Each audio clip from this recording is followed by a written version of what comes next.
bahasa anak. Perkembangan bahasa adalah perkembangan terhadap suatu bentuk komunikasi.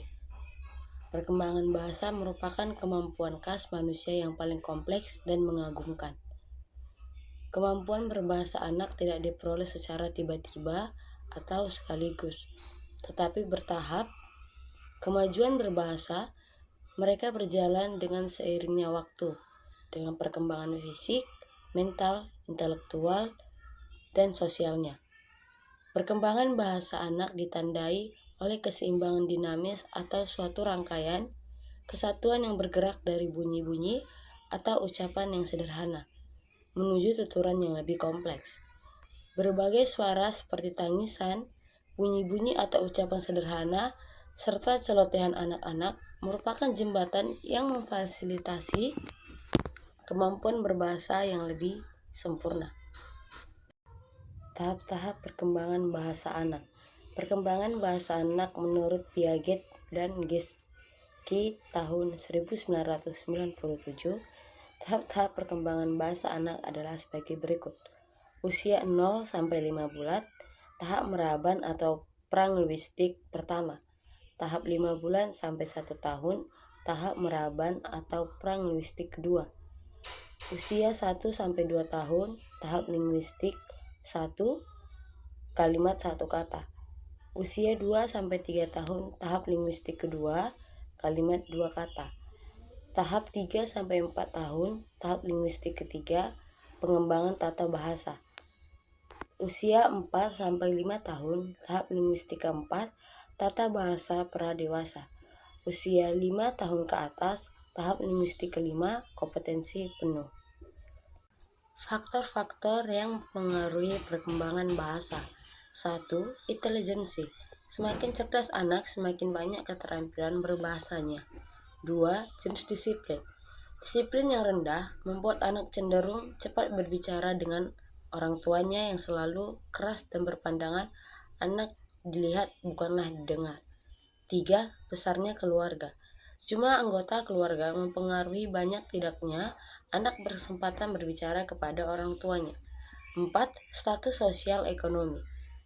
Dalam keluarga kelas rendah, kegiatan cenderung kurang terorganisasi daripada kelas menengah ke atas. 5. Status ras. Mutu dan keterampilan bahasa yang kurang baik. Pada kebanyakan, anak berkeluarga tidak teratur sebab orang tuanya banyak sibuk kerja. 6. Berbahasa dua. 7. Penggolongan peran seks. Misalnya laki-laki dituntut sedikit berbicara daripada perempuan. 8. Kognisi atau proses memperoleh pengetahuan. Tinggi rendahnya kemampuan kognisi individu mempengaruhi cepat lambatnya perkembangan bahasa individu. Ini relevan dengan pembahasan sebelumnya bahwa terdapat korelasi yang signifikan antara pikiran dengan bahasa seseorang. 9. Atau yang terakhir, posisi urutan kelahiran. Perkembangan bahasa anak yang posisi kelahirannya di tengah lebih cepat ketimbang anak sulung atau anak bungsu. Hal ini disebabkan anak sulung arah komunikasi ke bawah saja dan anak bungsu hanya memiliki arah komunikasi ke atas saja. Hambatan perkembangan bahasa anak. Keterlambatan berbicara tidak hanya mempengaruhi penyesuaian akademis dan pribadi anak. Pengaruh yang paling serius adalah terhadap kemampuan membaca pada awal anak masuk sekolah. Banyak penyebab keterlambatan bicara pada anak. Salah satu penyebab yang tidak diragukan lagi dan paling umum terjadi adalah ketidakmampuan mendorong atau memotivasi anak berbicara. Bahkan pada saat anak mulai berceloteh, apabila anak tidak diberikan rangsangan atau stimulus untuk didorong berceloteh, hal ini hanya akan menghambat gangguan di dalam berbahasa atau kosakata yang baik dan benar. Perkembangan berbicara merupakan suatu proses yang sangat sulit dan rumit. Terdapat beberapa kendala yang sering kali dialami oleh anak. Yang pertama, anak cengeng. Anak yang sering kali menangis dengan berlebihan dapat menimbulkan gangguan pada fisik maupun psikisnya. Dari segi fisik, gangguan tersebut dapat berupa kurangnya energi, sehingga secara otomatis menyebabkan kondisi anak tidak fit. Sedangkan gangguan psikisnya yang muncul adalah perasaan anak seperti ditolak atau tidak dicintai oleh orang tuanya. Oleh karena itu, peranan orang tua sangat penting untuk menanggulangi hal tersebut. yang merupakan suatu cara agar anak mendapatkan pengajaran komunikasi yang efektif. Nah, yang kedua, anak sulit memahami isi pembicaraan orang lain. Seringkali anak tidak dapat memahami isi pembicaraan orang lain atau bahkan orang tuanya. Hal ini disebabkan kurangnya pembendaharaan kata pada anak. Di samping itu juga dikarenakan orang tua yang seringkali berbicara dengan sangat cepat dengan menggunakan kata-kata yang belum diketahui oleh anak. Bagi keluarga yang menggunakan dua bahasa atau bilingual, anak akan lebih banyak mengalami kesulitan untuk memahami pembicaraan orang tuanya.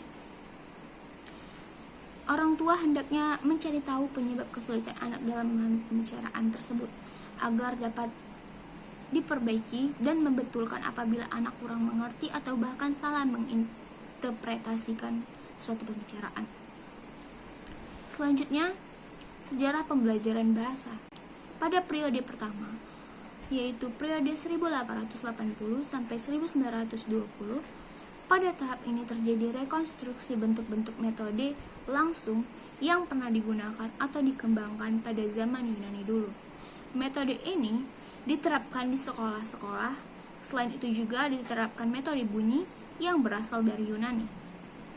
Yang kedua, pada periode 1920 sampai 1940. Pada masa ini, Amerika dan Kanada membentuk forum pembelajaran bahasa asing yang kemudian menghasilkan aplikasi metode-metode yang bersifat kompromi, yang mana merupakan perluasan pembelajaran membaca yang ada dikaitkan dengan tujuan pembelajaran bahasa yang lebih khusus. Yang ketiga, pada tahun 1940 sampai 1950. Pada periode ini, lahir pendekatan baru yang disebut dengan pendekatan linguistik. Pendekatan ini merupakan imbas dari lahirnya pandangan strukturalis dalam bidang kebangsaan. Selanjutnya yang keempat, periode 1950 sampai 1960. Ditandai dengan munculnya metode audiolingual di Amerika dan metode audiovisual di Inggris dan Prancis. Metode ini lahir dari pandangan kaum behavioris dalam sejarah pembelajaran bahasa. Periode ini ditandai juga dengan terbitnya buku hasil suntingan Osgood dan Sebuck yang berjudul Psycholinguistics, A Survey of Theory and Research Problem, yang terbit pada tahun 1954. Lalu yang kelima, periode 1960 sampai 1970 merupakan awal runtuhnya metode audiolingual dan audiovisual, dan mulai populer analisis kontrasif yang berusaha mencari landasan teori dalam pengajaran bahasa. Jenis-jenis pembelajaran bahasa. Pembelajaran bahasa bervariasi menurut konteks dan materi yang harus dipelajari. Tetapi sebuah kegiatan yang kompleks seperti pembelajaran bahasa melibatkan semua jenis pembelajaran. Yang pertama, pembelajaran isyarat. Individu belajar membuat respon umum terhadap sebuah isyarat. Yang kedua, stimulus respon. Pembelajar memperoleh respon tepat terhadap stimulus khusus, kadang-kadang disebut respon instrumen. Yang ketiga, perangkaian, yang diperoleh dalam dua rangkaian atau lebih konteks stimulus atau respon. Lalu yang keempat, asosiasi verbal adalah pembelajaran rangkaian-rangkaian yang bersifat verbal, yang pada dasarnya kondisi ini menyerupai sebuah rangkaian. Akan tetapi keberadaan bahasa dalam diri manusia menjadi tipe rangkaian istimewa karena kaitan-kaitan internalnya bisa diseleksi dari tingkat pemerolehan bahasa seseorang.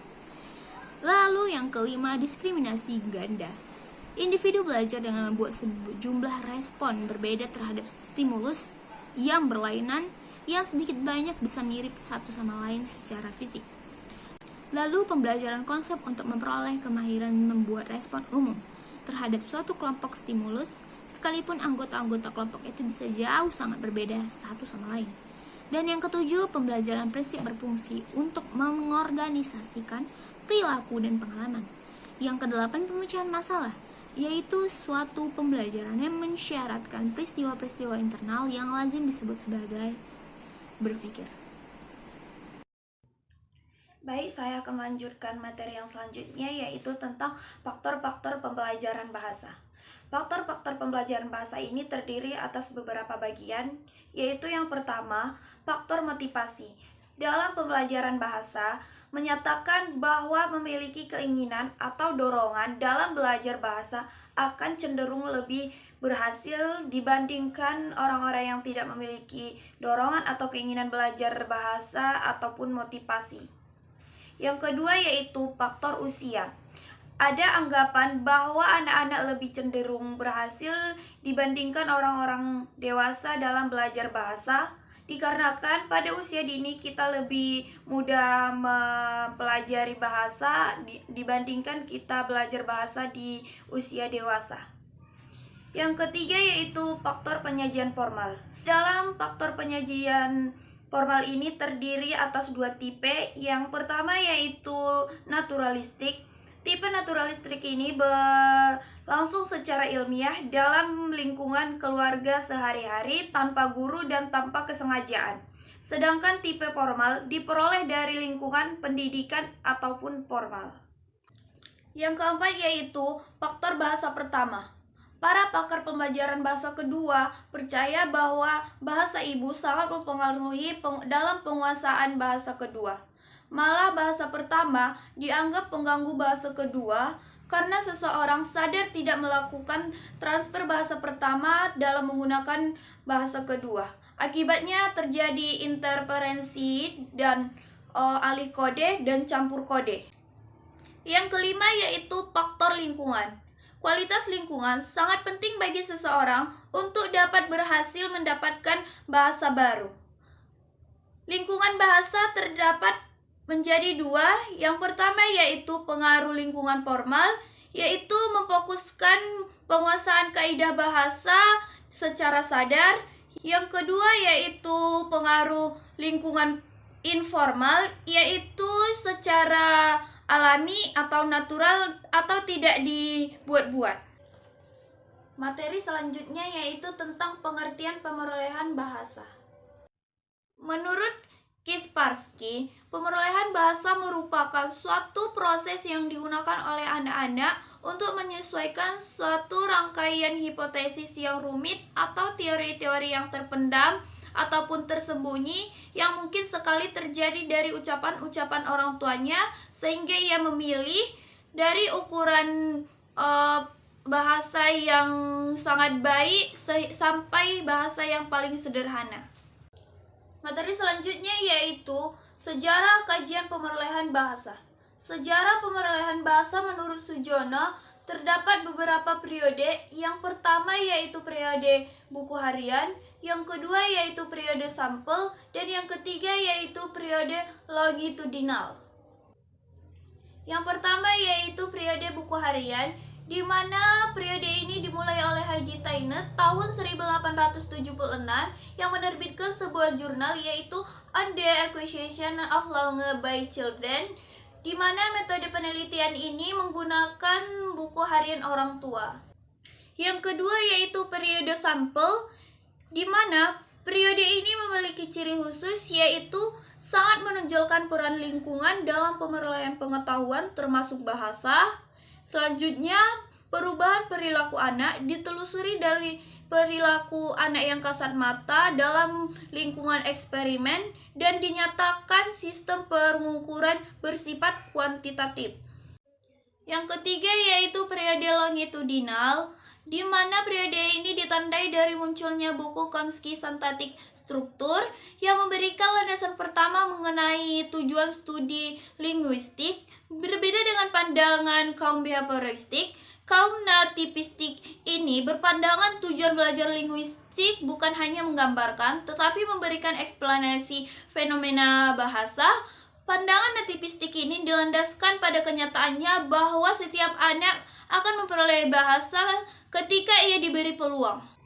Chomsky memberikan argumentasi untuk mendukung adanya bekal kodrat ini, yaitu yang pertama, hanya manusialah yang dapat memperoleh bahasa, dan yang kedua yaitu pemerolehan bahasa tidak tergantung pada intelijensi manusia. Betapapun rendahnya intelijensi manusia, ia tetap bisa berbahasa. Urutan perkembangan pemerolehan bahasa dapat dibagi atas 3 bagian penting. Yang pertama, perkembangan prasekolah, yang kedua, perkembangan ujaran kombinatori, yang ketiga, perkembangan masa sekolah. Berikut ini akan dibicarakan satu persatu. Yang pertama itu ada perkembangan prasekolah. Nah, perkembangan pemerolehan bahasa anak-anak prasekolah ini dapat dibagi lagi atas perkembangan pralinguistik, tahap 1 kata, dan ujaran kombinasi permulaan. Yang kedua, perkembangan pralinguistik. Ada kecenderungan untuk menganggap bahwa perkembangan bahasa anak-anak diawali ketika dia mengatakan kata pertamanya yang menjadi tugas para ibu untuk mencatatnya pada buku bayi anak tersebut. Ada 2 jenis fakta yang dikutip oleh peneliti untuk menunjang teori pembawaan lahir mereka adalah kehadiran pada waktu lahirnya struktur-struktur yang diadaptasi dengan baik bagi bahasa dan kehadiran perilaku-perilaku sosial umum dan juga kemampuan-kemampuan khusus bahasa pada beberapa bulan pertama kehidupan. Lalu, ada yang namanya tahap 1 kata yang merupakan suatu dugaan umum bahwa sang anak pada tahap 1 kata terus-menerus berupaya mengumpulkan nama-nama benda dan orang di dunia. Akan tetapi, secara khusus, kosakata permulaan sang anak mencakup tipe kata-kata lain juga, yakni merupakan hal biasa mencari dan menemukan kata-kata tindak seperti pergi, datang, makan, minum, duduk, dan ekspresi-ekspresi sosial, hey, hello, kata-kata lokasional, di sini, di atas, di sana, dan kata-kata pemberian, panas, dingin, besar, kecil. Nah, sang anak ini dapat memakai nomina untuk menyatakan lokasi, misalnya meja atau kota sebagai tempat meletakkan sesuatu, atau untuk menyatakan orang yang ada hubungannya dengan suatu objek, misalnya papa, mama. Nah, perlu diingat bahwa situasi pemakaian kata tunggal tersebut sangat perlu diketahui oleh orang dewasa agar dia dapat interpretasi makna yang tepat. Dan juga situasi perlu bagi sang anak pada saat dia mengekspresikan makna, karena justru dalam situasi yang tepatlah baru dia akan dapat menyampaikan makna kata yang dipakainya. Lalu ada yang namanya ujaran kombinatori permulaan. Nah, ujaran kombinasi anak berkembang dari suatu sistem yang kebanyakan merupakan gabungan 2 atau 3 kata yang tidak berinfleksi, butir-butir yang berisi, atau nomina dan verba. Lalu ada perkembangan ujaran kombinatari. Nah, pembicaraan mengenai perkembangan ujaran kombinasi anak-anak ini dibagi menjadi beberapa bagian, yaitu perkembangan negatif atau penyangkalan, perkembangan interrogatif atau pertanyaan, lalu perkembangan penggabungan kalimat, dan perkembangan sistem bunyi. Adapun perkembangan negatif, apabila kita menggunakan kata-kata negatif, kalau kita menggunakannya tidak jelas, maka kita ingin mengatakan berbagai hal. Contohnya, ya, saya tidak punya uang. Tidak, saya tidak mau itu. Paling tidak, pengertian kita tentang negatif ini mencakup yang namanya non-eksistensi, penolakan, dan penyangkalan, seperti pada kalimat-kalimat di atas itu. Lalu, ada yang namanya perkembangan interrogatif. Pada umumnya, pertanyaan ini menurut informasi menagih keterangan. Ada 3 tips struktur interrogatif yang utama untuk mengemukakan pertanyaan, yaitu pertanyaan yang menuntut jawaban ya atau tidak, lalu pertanyaan yang menuntut informasi. Nah, pertanyaan yang menuntut jawaban salah satu dari yang berlawanan. Lalu, perkembangan penggabungan kalimat sarana-sarana atau cara-cara penggabungan kalimat sang anak memperlihatkan gerakan melalui beberapa dimensi, yaitu dari penggabungan 2 klausa setara menuju penggabungan 2 klausa yang tidak setara. Nah, dari klausa-klausa utama yang tidak tersela ini memuat penggunaan klausa-klausa yang tersela. Dari susunan klausa yang memuat kejadian tetap menuju susunan klausa yang bervariasi. Dan dari penggunaan perangkat-perangkat semantik sintaksis yang kecil menuju perangkat yang lebih diperluas. Lalu ada yang namanya perkembangan sistem bunyi. Keterampilan berucap atau mengucapkan kata-kata menjadi semakin terkontrol dan diperbaiki dengan pemakaian dalam praktik. Perkembangan komponen ini memang lebih bersifat fisik dan seperti halnya dalam perkembangan kemampuan-kemampuan fisik lainnya. Praktik di pelatihan sungguh membantu membawa keterampilan itu di bawah pengawasan. Cukup sekian materi yang bisa saya sampaikan. Adapun kesimpulan dari materi kita hari ini yaitu perkembangan bahasa adalah perkembangan terhadap suatu bentuk komunikasi. Perkembangan bahasa merupakan kemampuan khas manusia yang paling kompleks dan mengagumkan. Nah, kemampuan berbahasa anak tidak diperoleh secara tiba-tiba atau sekaligus, tetapi bertahap. Kemajuan berbahasa mereka berjalan seiring dengan perkembangan fisik, mental, intelektual, dan sosialnya. Dan perkembangan bahasa anak ditandai oleh keseimbangan dinamis atau suatu rangkaian kesatuan yang bergerak dari bunyi-bunyi atau ucapan yang sederhana menuju tuturan yang lebih kompleks. Pemerolehan bahasa mempunyai suatu permulaan yang tiba-tiba dan mendadak. Kemerdekaan bahasa mulai sekitar 1 tahun di saat anak menggunakan kata lepas atau kata terpisah dari sandi linguistik untuk mencapai aneka tujuan sosial mereka. Urutan perkembangan pemerolehan bahasa dapat dibagi atas 3 bagian penting. Yang pertama, perkembangan prasekolah, perkembangan ujaran kombinatori, dan perkembangan masa sekolah.